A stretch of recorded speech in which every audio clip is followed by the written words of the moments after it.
Bismillahirrahmanirrahim. Viewers, you are watching Prime Time with Anjum Malik on Friday evening on Voice of Toronto Television. I hope everybody is doing well. Assalamu alaikum to everyone.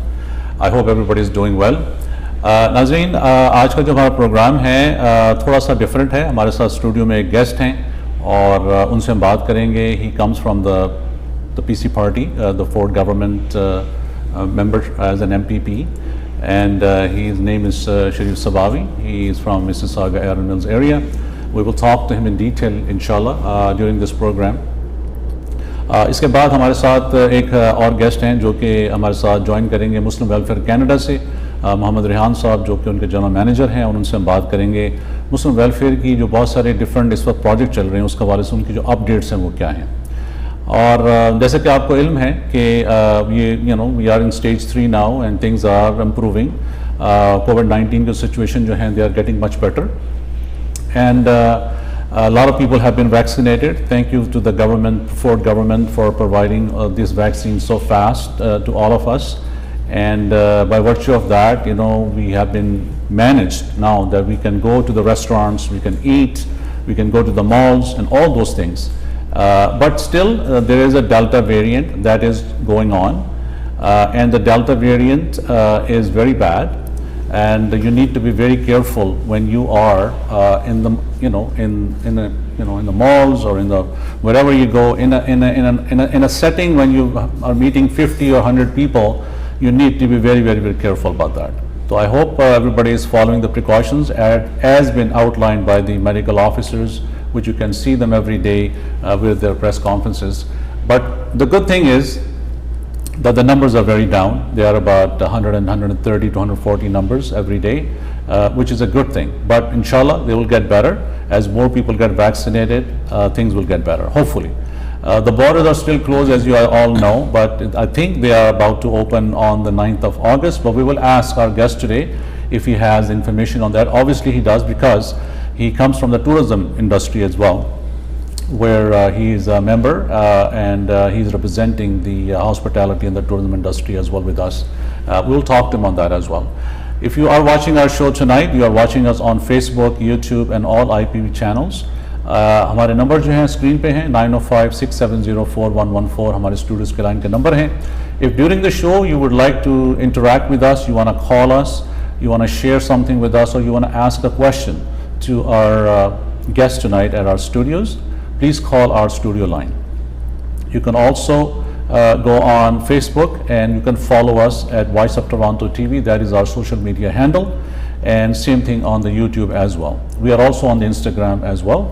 And if you would like to be a part of this program, please give us a call back after the show, and we will definitely get you into our studios. If you are from a business background और आप चाहते हैं कि आपके business की तफसील जो है वो हम बेहतर तरीके से नाज़रीन तक पहुंचा सकें, तो वॉइस ऑफ टोरंटो में आप एडवर्टाइज कर सकते हैं with us, and we are heard loud, all over Canada, especially in GTA. Everybody is watching us in Toronto, and you have given us that opportunity. As a matter of fact, when we have launched this television station 4 months ago, from that point on, your feedback has been enormous to us, and this is how we can drive ourselves to do much more better in next coming days. So with us tonight, won't take much more time to introduce our guest with us, and he is an MPP from Mississauga Iron Mills, and his name is Sharif Sabawi. A very good afternoon to you, sir. How are you? How are you, Mr. Anjum? I'm very well, thank you so much. Assalamu alaikum. عليكم السلام ورحمة الله وبركاته. مرحبا, كيف الحال? الحمد لله. I can speak a little bit of Arabic as well. I know. So thank you very much, first of all, coming to the program tonight at our Voice of Toronto Television Studios. My pleasure. And it is always good to speak to someone, first of all, who knows the language, who comes from, from that region. Yes. And also in a place where, you are making decisions for our community members. So that's something that is very good, actually. Thank you. Tell a little bit about yourself to our viewers tonight who are watching you, who have never seen you on our television station, where you come from, where you were raised, what language do you speak, and then we'll ask you about your credentials. Okay, so my name is Sharif Sabawi. I am Egyptian background, so I'm born and grown in Egypt. I'm the one who took decision to immigrate to Canada. So I came here with my wife, Dr. Maria Sabawi, and Mashallah. we started everything from scratch. Like before I leave Egypt, I was the regional Middle East manager for IT, Middle Okay. East manager, regional manager, in age of 27. So at wow. the time I've been since 87. So it's about 10 years experience, IT experience. Now I'm 35 years experience in IT. I started my first professional job in 1986. Okay. Paid IT job in Okay. 1986. So I'm 35 years in IT. So I'm gone through all the technology from Cisco, Motorola, HP, Microsoft, Novell in the beginning when they started. So I seen the whole revolution from Okay. day one till today. Okay. And I'm still active in the industry. I'm IT professor in George Brown Centennial Colleges. Now I can't teach that much. I teach only one class on Saturday because it's only my own time, Okay. not the taxpayers' time. Okay. So just to keep my, because I'm technical lead for this Right. course, so I'm just keeping one course. Okay. So I'm still teacher. I'm still voice over IP professor in George Brown. Okay. As you can imagine, like we started here from scratch. Like I worked for Tim Horton about 8 months, 9 months night shifts. Started with part-time jobs and then contract jobs, and then I got my full-time job, and I grown from there to before I get into the politics. The Okay. last position was national senior architect in Bill Canada, doing national projects. So I did all the McDonald's of Canada, all the branches in McDonald's, hotspot, I did it.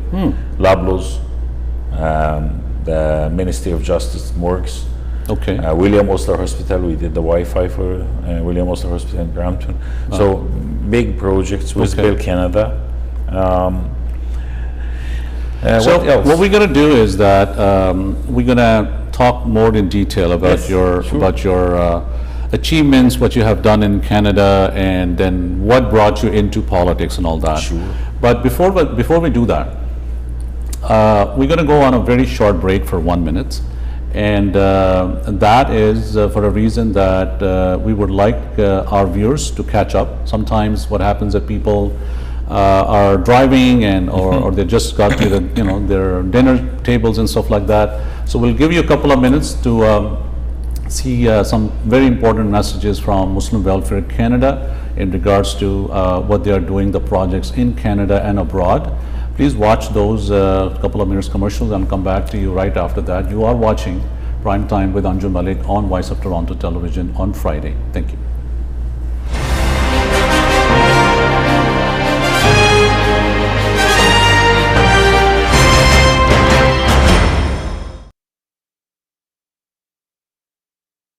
Muslim Welfare Canada has made a concerted effort to lead the fight against child labor, poverty, and illiteracy in third world countries through the generous support of our donors. Both girls and boys receive free, good quality education. Help educate a needy child for just $1 a day or $30 per month. Donate generously. Call 1-866-754-3111 or visit mwcanada.org. A harsh but true reality is that clean drinking water is inaccessible to many people living in third world countries. With the support of our donors, Muslim Welfare Canada has been successful in providing clean water through the digging of water wells and the installation of hand pumps for people living in remote and desert regions. Donate a well or a hand pump, call 1-866-754-3111 or visit mwcanada.org.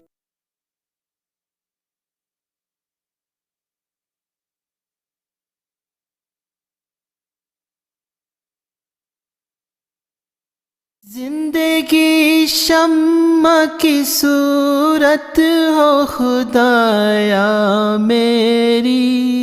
Muslim welfare centre के जरिए आप पाकिस्तान के रेगिस्तान में प्यासों को पानी पिला सकते हैं, गरीब बच्चों की तालीम और माली परवरिश कर सकते हैं, बीमारों का मुफ्त इलाज करवा सकते हैं। ज़कात, सदक़ात या फिदिया देने के लिए आज ही हमें फ़ोन करें 1-866-754-3111। Since 1993, MWC food banks have provided individuals and families with non-perishable food, halal meat, and essential household items. We have a special focus on the needs of our children. Over 10,000 families across Canada rely on MWC food banks to supplement their food requirements. We serve in Scarborough, Mississauga, and in First Nations communities in Ontario, Northwest Territories, and Nunavut. Your generosity can literally change lives. It's time now, more than ever, to look after your neighbor. Charity starts at home. Please donate generously to Muslim Welfare Canada Emergency COVID-19 Food Fund. Call 1-866-754-3111 or visit mwcanada.org.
Welcome back viewers, आप देख रहे हैं programme voice of Toronto television के ऊपर prime time with Anjum Malik.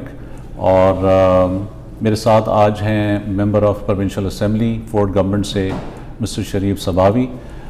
आज हमारे studio में तशरीफ़ रखते हैं, उनसे हमारी तफसील से आज बात होगी regards to his lot of achievements that he have so far done in his life and his role, what is his role is in with the government right now, and how he could be instrumental to us and to you in helping, to succeed.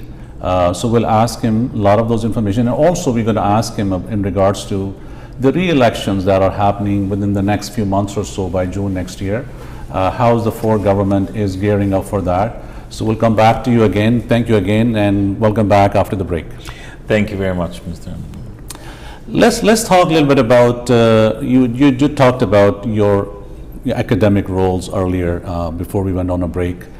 I want to find out what motivated you to come into politics, first of all.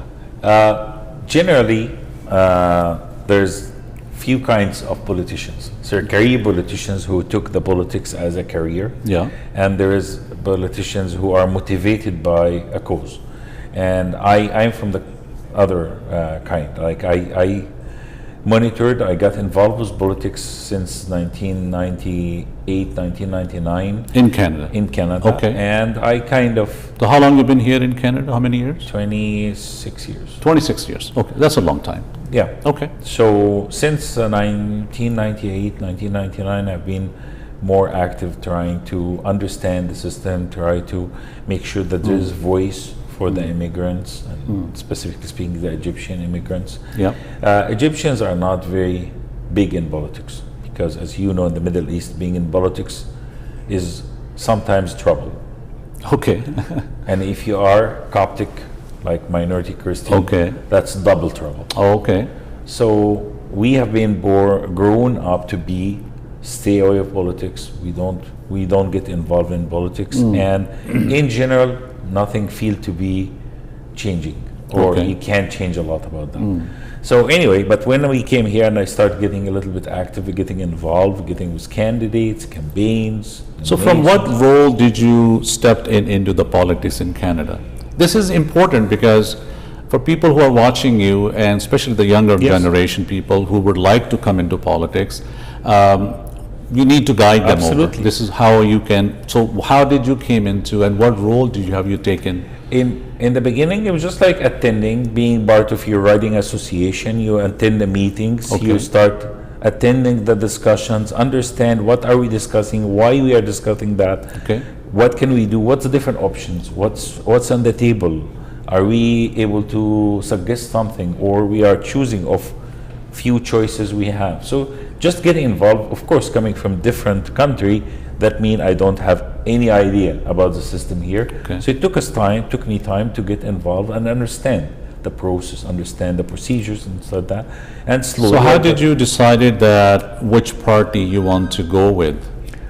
Actually, that's a very good question. Okay, I think we have a caller with us. Sure. And we'll take that caller. Hello. Yeah, walaikum salam. Viewers, we have with us Muhammad Rihan from Muslim Welfare Canada. Assalamu alaikum to you. Actually, in our studios today, Mr. Rihan, we have MPP Sharif Sabawi from Mississauga, Aaron Mills. He's sitting with us today right now. Okay. How are you, sir? How are you? From Muslim Welfare Canada. Yes. Can you hear us okay, sir? Yeah, I can hear you, but not the Okay, I had turned on the mic for you. So let's talk a little bit about the message that you want to convey today to our viewers in regards to Muslim Welfare Canada's projects that are going on right now. थोड़ा सा उसका बता दीजिए. Yeah, so Muslim Welfare, first of all, thank you very much, Anjum sir, to taking me on air. Yeah, you're welcome.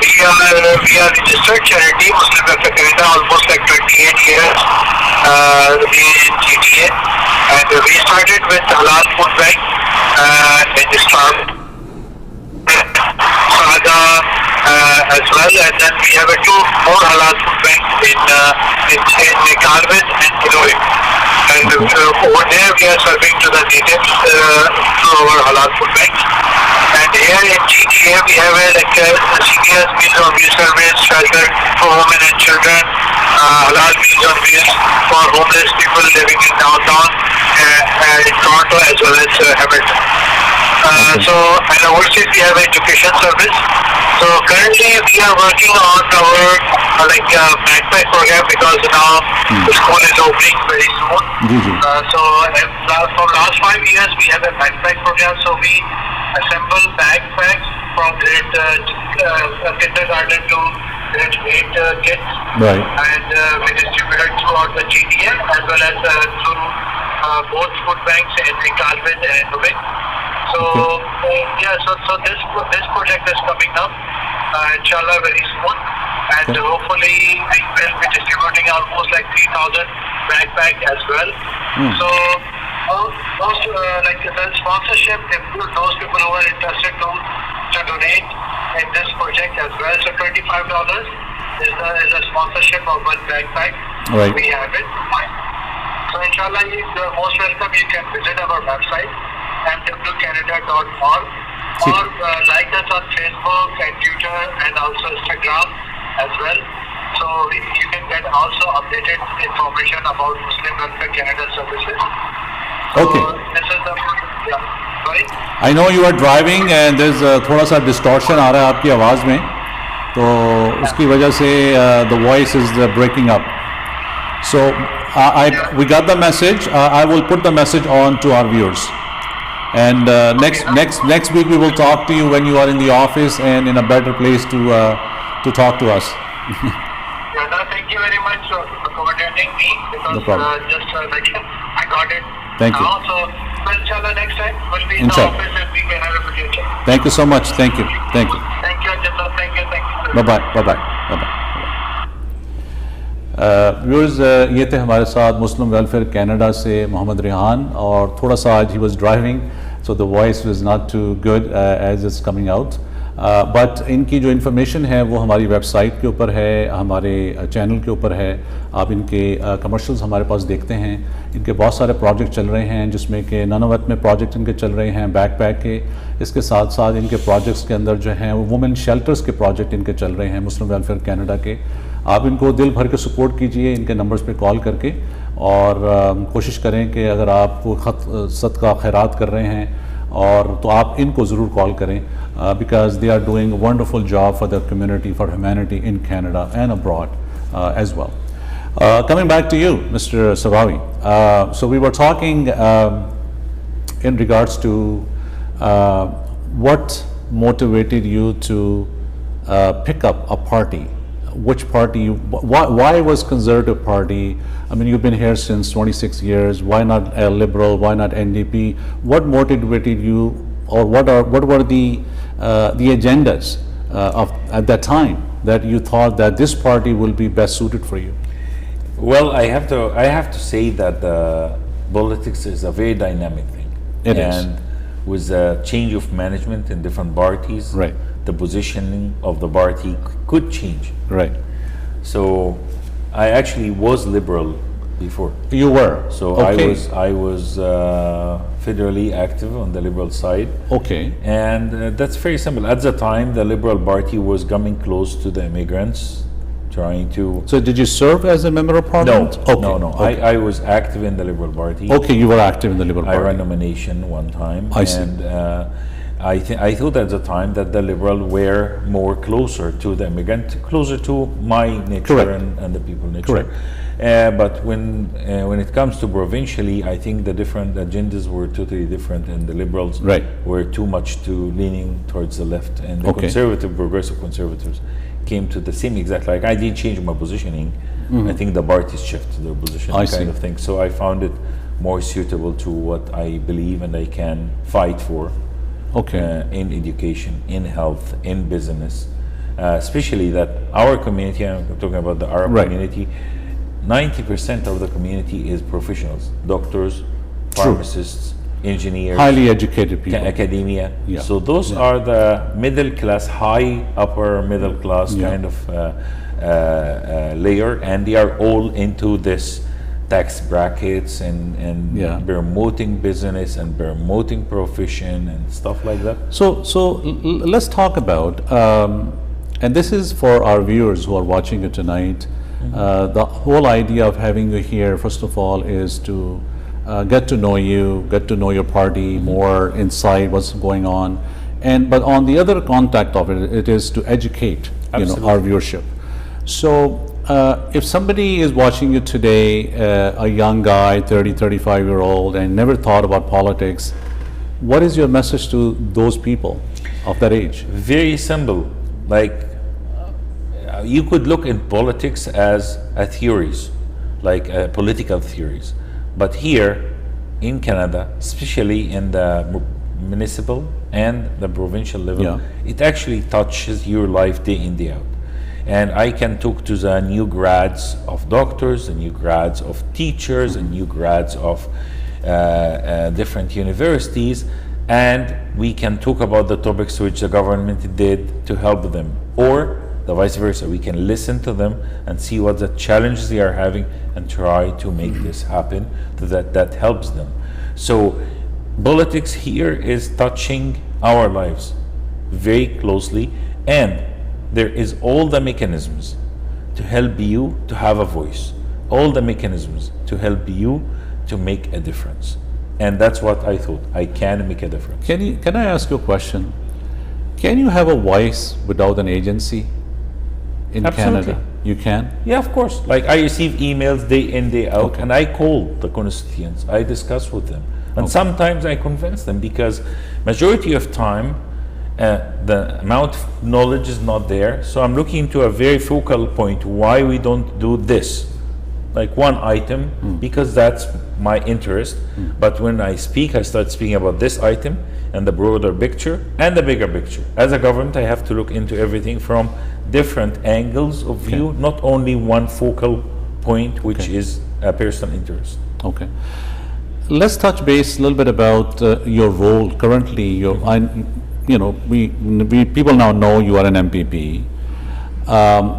What is an MPP role on a day-to-day basis when it is been selected by the people for the people, right? And what people need to know, that what do you guys do on a day-to-day basis when people go out and vote for you? Okay, so I'll tell you what we do. Of course, if we have legislative assembly sittings, so every day we have 4 days a week, from 9 o'clock in the morning till 6 p.m. we have sessions. Okay. And within those sessions, believe me, like I'm not kidding, we actually have attendance. Okay. Like I have to show up at 9. If I arrive 9:10, I could have If you're late, then some bad eye. So the we boss are is- very boss is bad. diligently working on our day-to-day sessions. We have duties like house duties. We have to stay in the house specific number of hours. We have briefings every day about Okay. what the government is going to be doing.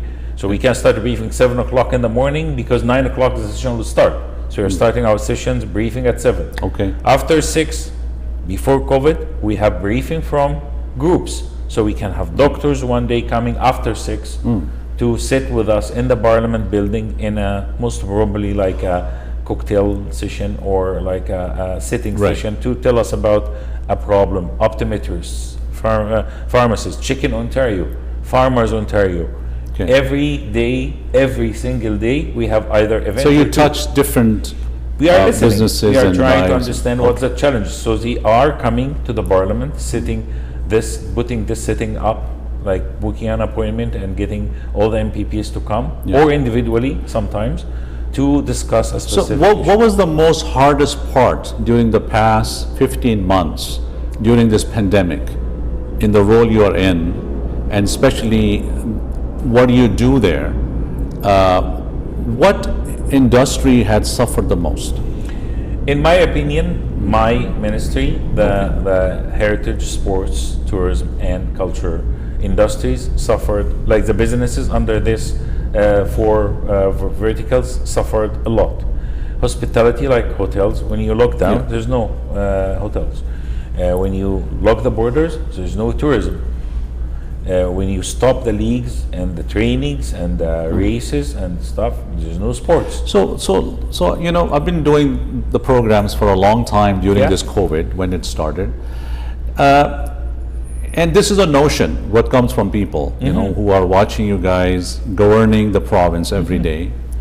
They're saying that there are a lot of things that you guys did that was not done in a right manner. For example, and I'll give you a few examples. For example, the restaurants got shut down, the hotels got shut down, but you guys left the big box stores open, Loblaws, all the Walmarts, all the big stores, and that's where the breeding house was, where people were getting more infected.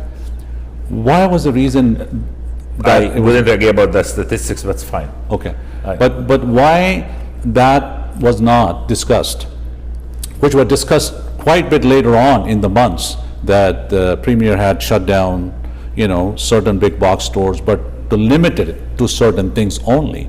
But it was not done in the beginning. That's number one. Number two, not too much money was given to the small businesses. $20,000, that grants. That was not enough for restaurants to float. A lot of people have been shut down for good. They can never come back. Same thing with hotels. I know there was some subsidies that was allowed, but let's talk about that a little bit. Sure. That while you were, in pandemic and there was a lot of pressure, and you guys were dealing with that pressure, what was happening behind the closed doors? What people need to know. Okay, I'm not sure I can tell you everything happening, No, but I in can general, tell you, in general. like one of the most hardest decision I was part of is the lockdown. So, and I still remember the session which was done in March, I think 14th or 13th March, when we discussed the caucus, discussed the idea that we might have to lock down. And there was all kind of opinions from the spectrum, from Right. all the way to the no, we should not lock down, we should let things go and monitor it closely, to my opinion, like was all the way on the other side, and I was towards, let's do a full lockdown, like curfew. Right. Just For a like in month. Middle East, like Yeah, in like a in month Dubai, or 2 or months. in Kuwait, Yeah. or in other countries. Month or 2 months, and we are done. The only problem with this is, I have been told that, like, our system does not allow that unless we call for the army or something bigger, like a federal, to do that for us. And the other thing is, the second point of that is, we couldn't get the federal at the time to lock down the borders. Like, we asked it to stop the flights from keeping arriving, bringing international flights, which have lots of people. Could be. I mean, we don't have a statistics, because we even didn't ask for PCR until 7th of January 2021. Correct. 7th of January. Yeah. So we stayed the whole 2020. Anybody can walk in, even if he knows that Yeah. he have Yeah. a COVID, he can ride the No, plane. but that was a good thing that the premier had worked in the Yes. province with the airports, because that was an issue. Yes. People were not getting tested, and they Yes. were coming in. Yes. So we first of all, I can't lock down when I have still leak, and technically, politically, we can't do like full lockdown. It's hard to do Was that. Premier receptive to listening to all sort of suggestions, I'll or tell he you- makes the one decision, either yes or no? No, it was 7 hours caucus call, and the premier listened to every single. He said I need to hear every single one. Okay. All of us talked. No, none of us, not even one, didn't talk. And I remember what I said at the time, because I think that's going to stick to my head the rest of my life. Because I said, we don't know too much about the COVID. We don't know Right. much about the magnitude of that wave. But I'm 100% sure that this government will be remembered for generations to come, the COVID government kind of thing. Correct. Very similar to the Second World War government. Yeah. So generations will remember that. History is watching us. And I would prefer myself to be remembered as the government which saved lives versus the government who saved the economy of Ontario. And I definitely agreed in every decision we took so far, and I supported it. And from my bottom of my heart, I'm very happy of the results. That yes, we might got some economical hit, I agree, but we had very less casualties. If I go back to this question again, the federal government, Liberal government, Justin Trudeau, Prime Minister, came out with a lot of stimulus packages with the loans and CERB money and the benefits and all those, which was all good.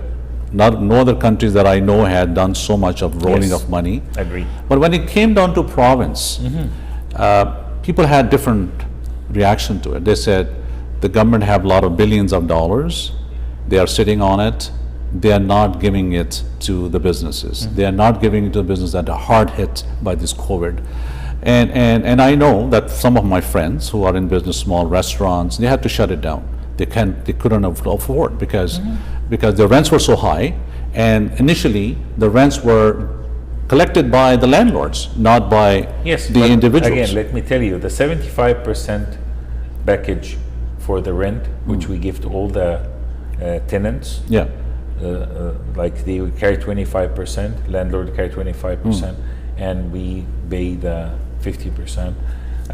That was a solution, federal, provincial, collectively. Okay. So it's not federal only. We were involved in that. Okay. We put money in that. okay, Second thing, we are in pandemic. yeah, So our main goal is not that the business continue like flourishing and everything. We are trying So to you were focused on sustain- more saving we are lives. trying to sustain the business right, while we save lives. Like there is a compromisation Right, between right. giving some room to the business to continue sustainable in Yeah. a way, and making sure that we are protecting the public. So I see that Premier has been very vocal, and Yes. he have launched this new package for tourism industry and Yes. hospitality industry. Let's talk about that a bit. How does that work, So- and who qualifies for that and who doesn't qualify for So what we did for the tourism industry, because as I mentioned, like there is many aspects of that. It's not only the hospitality, like the film industry underneath us, the music industry is underneath, production. Okay. So there is artists, art galleries and art museums, all those under the umbrella. So Okay. again, like there's a huge coverage in which we needed to make sure that we tailor something for every specific vertical suits the needs of that vertical. So again, like I would tell you something you might not even know. So these grants that they were awarded, Yeah. are at one time they're going to be taken back, or these were not allowed? Depending on the programs. So majority of the programs are grants, majority of them. Some of them are I think the only one which is paid back is the federal government, which gives 60,000, waiting That's to the receive CBA loan. 40,000. Yeah. But Yeah. other than that, everything else is, majority of it is grants. It's a grant. Yes. Okay. So now people who are watching you tonight, especially who are from this industry, from tourism industry, travel agents, hospitality, what is that they need to know?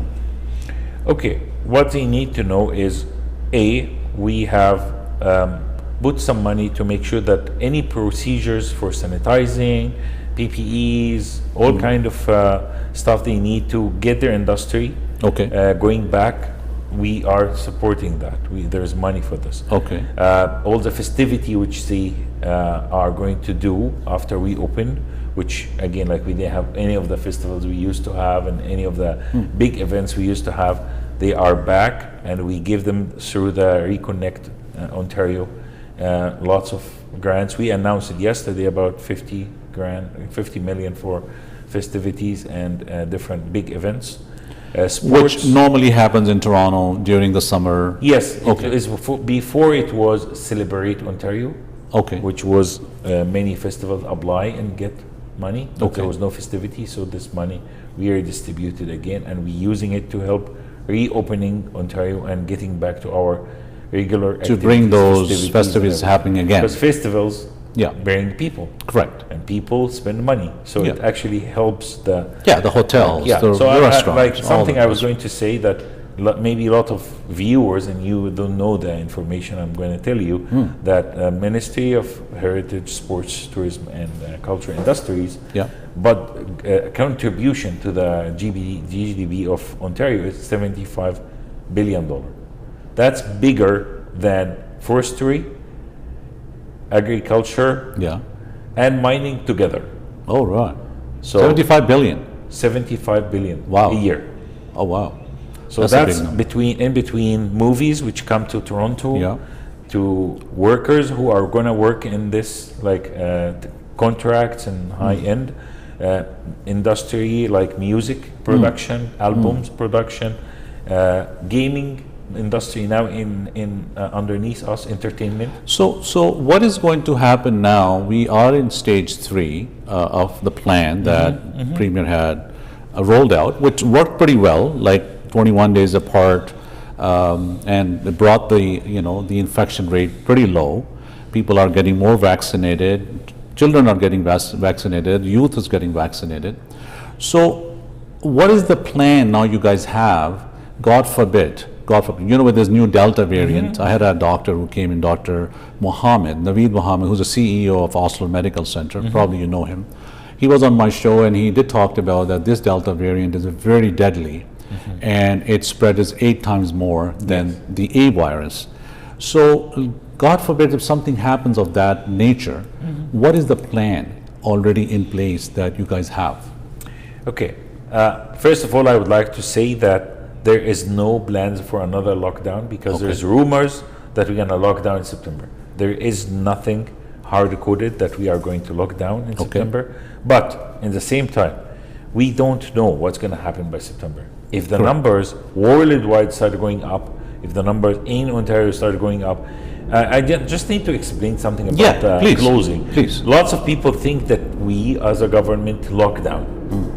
Like the answer is yes, we do the action of lockdown, but we do that based on the recommendation and the advice from the science table, and chief medical officers. So the chief medical officers who say we can allow that, we don't feel comfortable allowing that. Okay. We need to close the school. We need to open the school. Right. We need to allow dancing or no dancing. We need to allow gym or not gym. Right. We follow the. I am not a medical staff. Now, I heard yesterday, I was watching the news, and it's good that we are live today and we are talking about this. Stephen Lecce, the Minister of Education, and he just said that yesterday, that it's not mandatory for children to get vaccinated to come back to school. Now, initially, it was a different plan before, and now, No. so let's talk about it. Let's clear that Like thing we out, were- because people we are were having clear- different we kind of were versions. clear as a government from day one Okay. that we don't have any plans to mandate vaccine either on adults or children. Okay. But again, like let's go one step back and look. It's going to happen at some point of time, maybe not soon, maybe when parents are feeling more comfortable. But any children, any kid go to school, he have to supply the vaccination certificate Okay. with 10 different things he have to be taken across his growing time life. Kind of. Yeah, but not the COVID injection. Not the COVID, Not but the I mean, I'm okay. saying at some point, I'm not sure when, When? Okay. 2 years, 3 years, I don't know, advice from the medical chief officer will say we need to put that into the certificate as well. Okay. So you have to take in typhoid and dysentery and Yeah, the regular and- inoculations. and yeah, COVID. Yeah. We, Okay. Like we don't know that, and it's not our decision. It's the medical authorities' decision.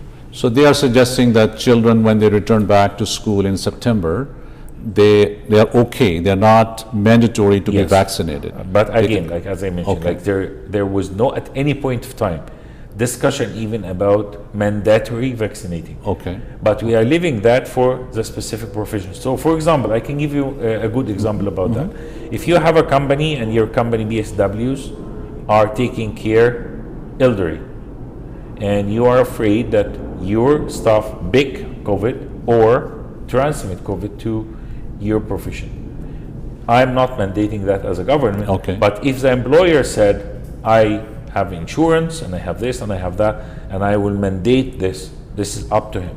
Okay. And it's up to the employee to say, no, I'm not going to take it and I would seek another job, or I'm not going to do this job. I can move to administrator job or whatever, administrative job or whatever. It's not mandatory by the government. Okay. That's Okay. the most important line there. It's not mandatory by government. Let's talk a little bit about, Mr. Sharif, regarding the borders opening, Yes. because you are dealing partly regarding the tourism and the hospitality. So what is the plan for that in the province? I know this is going to be a federal decision, but what is the Premier saying about that? Because there's a lot of Delta variant cases in United States right now. Yes, I understand, but again, like we have to take decision based on the numbers at the point of time. Right now, we are going to be open on August 9th, I think. We're Yes. going to be opening the borders for Yes. the Americans to come, the American citizens, and we'll keep monitoring it.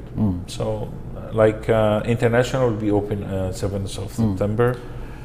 So what are the protocols right now in place when people, I'm talking about Canadian or non-Canadians, when they are arriving at the airport, what are the protocols in place? What are they following? So you need to be vaccinated with 2 shots? Yes. And similarly it's going to be the same thing for US citizens when they come to Yes. Canada? They Or need to you do PCR. So, but even though you have the shots, you need to get a rapid testing done at the airport? Yes, rapid testing is few minutes. It's not. It needs to be done. It's an extra level of. But quarantine is not required. If you have the 2 vaccination, you don't have to do quarantine. If No you quarantine. do a PCR, there will be a quarantine. But the airlines are still requesting when people are boarding, you have to have, for international travel, you need to have a PCR test negative even to travel out. No, Or it that depends has- on the country you're going to. Like some countries will have some mandates Okay. different than other countries. But my understanding is all. What is the people- Transport Canada mandate right now? That Yeah, is but that's across for the border. people coming to Canada, not going out of Canada. Okay, so going out of Canada, you don't need a negative test to board a plane? if you have the two vaccinating doses, you should be able to board without PCR. Now, if the country are going to mandate PCR no matter what, then the airline won't allow you to board without PCR. Okay.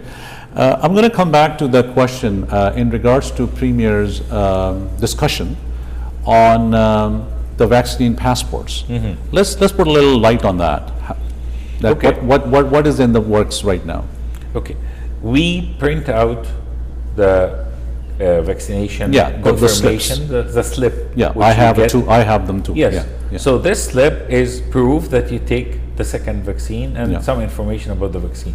But the passport, the travel vaccination passport have to be Canadian one, not Ontario one. Right. So it's a federal thing, and the federal said it's coming.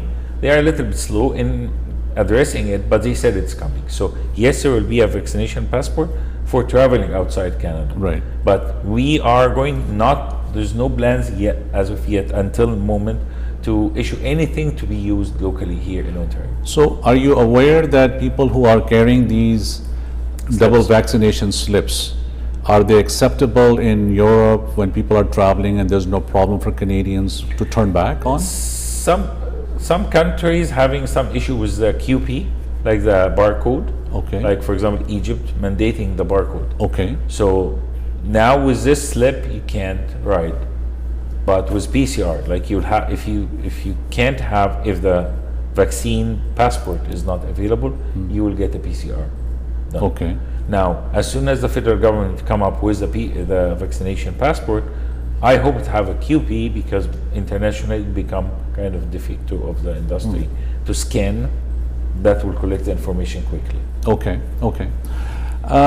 Let's focus a little bit on your plans for re-elections next year. Yes. How do you guys foresee yourself coming out of COVID after 15 months? You know, there have been so much that we have, on the side right now, and now we are out of COVID, most of it. Inshallah, we'll be out of inshallah. So how do you foresee yourself next year when the elections are called? Where are you guys going to be at? Okay, I think we're in a very good position. I'm saying that when something big like COVID happens, there will be controversial opinions. Like you can have 5 calls in the day, 5 calls asking, please don't open schools. We don't want schools in person because we are afraid that our kids get COVID. Right. And then the same day, another 5 calls saying, guys, we don't want online learning. The mental health of the kids are affected, and blah, blah, blah. Open the schools. So you can get the same, so for the same issue, you can get 5 calls screaming this way, 5 calls screaming that way. And you might feel another 5 calls from teachers in the same way. Okay. Some don't open it so that we are old and we get COVID, and the other way around, like we are bored of that, I'm not going to teach online again, please open the schools, I want to go back and teach students. So with this big controversy, I don't tell you I 100% sure of anything, because you will find some people who are happy with what we did, some other people who are really upset with what we did. Right. Same issue, but like controversy, opinion about that. So the only thing I have to say is we did all our best to listen. We did our best to be the voice of the people. We did our best to save the people's life.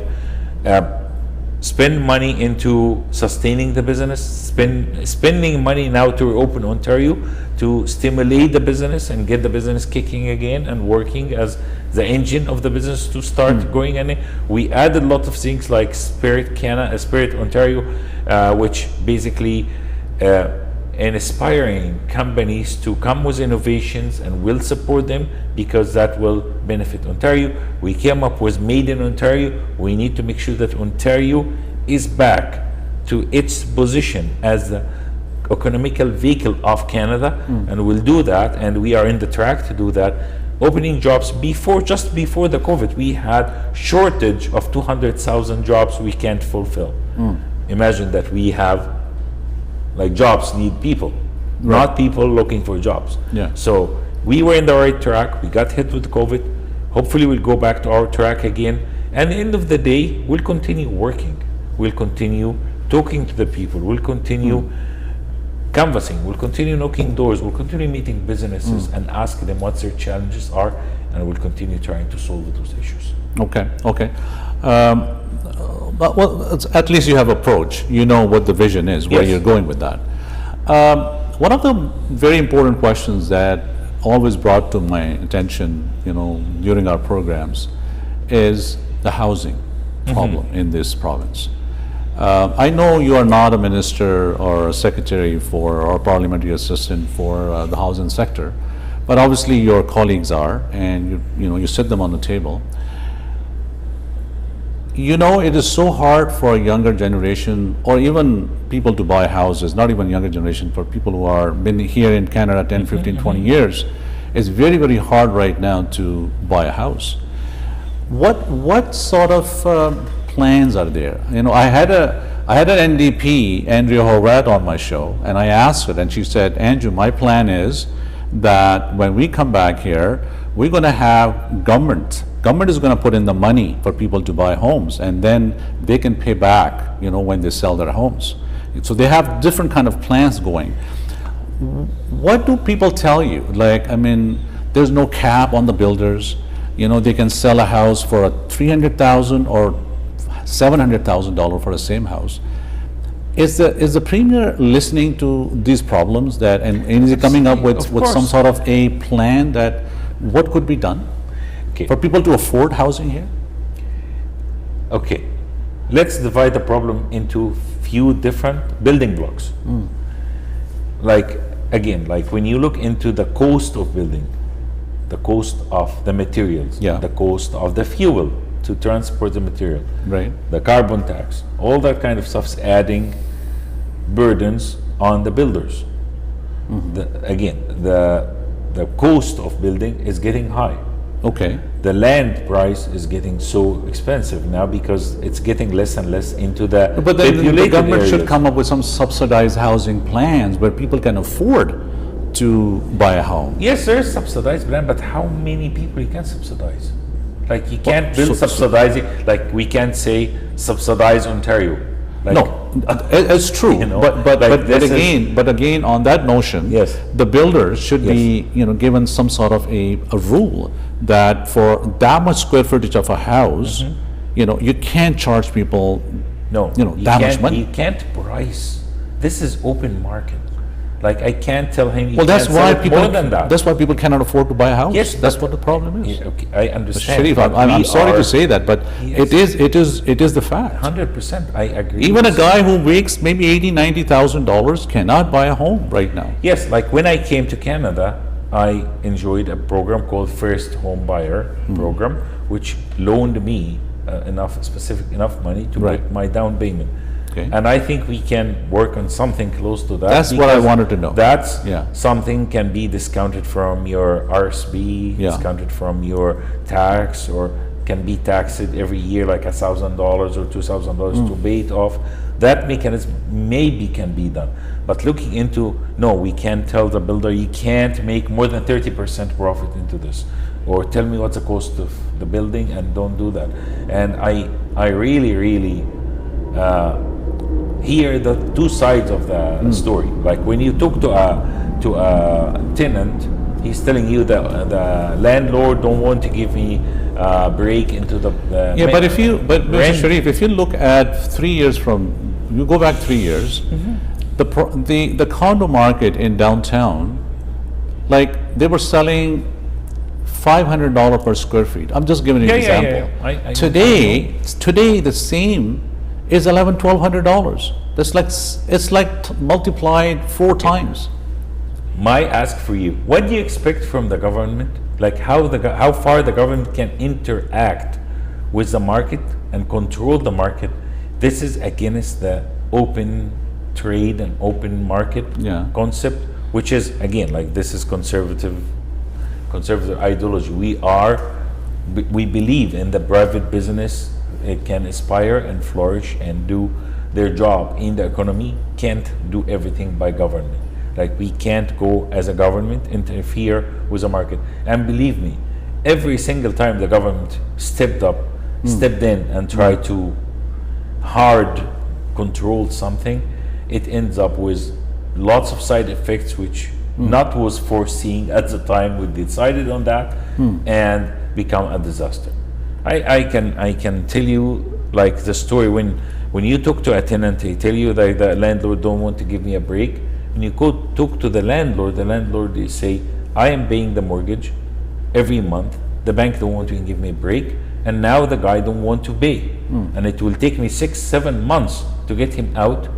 Even if he didn't pay a penny, I wouldn't be able to take him out because we The evictions. all the evictions. Yeah. So when you talk to somebody who's putting some small investment as a very small investor who have a house, renting it and hoping that he can maybe make a delta of $200-300 a month, and he end up carrying 7 months of mortgage, which sometimes get him into a bankruptcy position, or he have to sell the house because he can't afford to paying the mortgage for it. So it's two sides of the coin. The problem is he can't go this side too much, he can go this side too much. And I remember Doug Ford spoke in one of the media time. I said, guys, there's life after the COVID. Tenants and landlords are partners into this, and there's life after the COVID. Right. Think about what's happening after the COVID. When you poison the relation, you are both partner into this business in a way, and you have to carry it together in a way. So you can sit with your landlord, have a discussion, see what you can pay. He might be able to mitigate some of the stuff, but being as a government stepping in with a hard hammer and say, here's the line. Usually the people say, if you moved it like 2 inches up, and the other guy say, can you move it 2 inches down, and you end up with really not serving the purpose of it. I'm going to go back to my viewers. Viewers, you're watching Prime Time with me, Anjum Malik, on Voice of Toronto Television, and I have the privilege today to speaking with the MPP, Mr. Sharif Sabawi, who is from Mississauga, Erin Mills area. We have touched a lot of things, but if you have a question, our lines are open right now, 905-670-4114. It's on our television. You can call us, interact with us if there's a question that you have, or you can even send a message to our Facebook for a question. I think, I mean, there is so much that we can talk. Absolutely. And me sitting on this end and you on the receiving end, there's a lot of questions that I have for you. But inshallah, we'll get you back again on another program. But what I wanted to kind of know from you today is from your industry of where you are right now, the hospitality and the travel sector and all that. What are the good news that people need to know? I mean, especially our viewers who are in this business that have been hard hit during that 15 months of pandemic. Yes. And you guys have done a good job on a lot of things. Obviously, you can't, promise everyone everything. Sure. But is any particular message that you have for our viewers tonight, especially that business Yes. who are watching you? Let's talk about that first, and then on a closing thought, I'll ask you a couple of more things. Okay, my message is business is booming, and you are going to do in the coming short period of time enough business to cover and compensate for your losses. And I see that happening everywhere. I meet with banquet hall owners, I meet with restaurants owners, I meet with festivals like people, like we did, like I don't know if you know here or not, like I introduced the Egyptian Heritage Month bill in 2019, and this year we did everything virtual, but last week of the month was after stage 3, so we can do a small outdoor gathering, and it's amazing how many people came out. The vendors were dancing. Right. They sold thousands of sandwiches, thousands Right. of meals. So business is not going anywhere. As soon as the door will open, you will do extra good and you will compensate for that. All what we are asking, make sure you follow the protocols, because we don't want to go back. So- and that's the one thing I really commend Yeah. the people of Ontario. I'm telling you, it become habits in our day-to-day life to sanitize, to wear the mask, Yeah. to keep a distance, to keep our awareness of our surroundings, and that's gonna help us. Even if God forbid, we had another hit, the training the people got will help us to get through it with less. They've all been difficulties. educated a lot. Yes. Yeah. So before we close the show tonight, two more things. One is, what are the rules right now in place? How many people can gather outside? How many people can gather inside a hall, or like a wedding hall or convention center? Do you have those numbers? Okay. In general, it depends. There's two types: private or public. Okay. Private property, like you're doing a party in your house, you have 25 people inside, 25. and you have up to 100 people outside. 100 outside. That's a maximum. Okay. Now, if you are doing public, like I'm doing A wedding or a convention wedding center or convention, yeah. open door, Yeah. open door, Open door. outdoor. Sorry, I Outdoor. mean outdoor. It's up to 1,000. 1,000. Yes. Okay. And And indoor?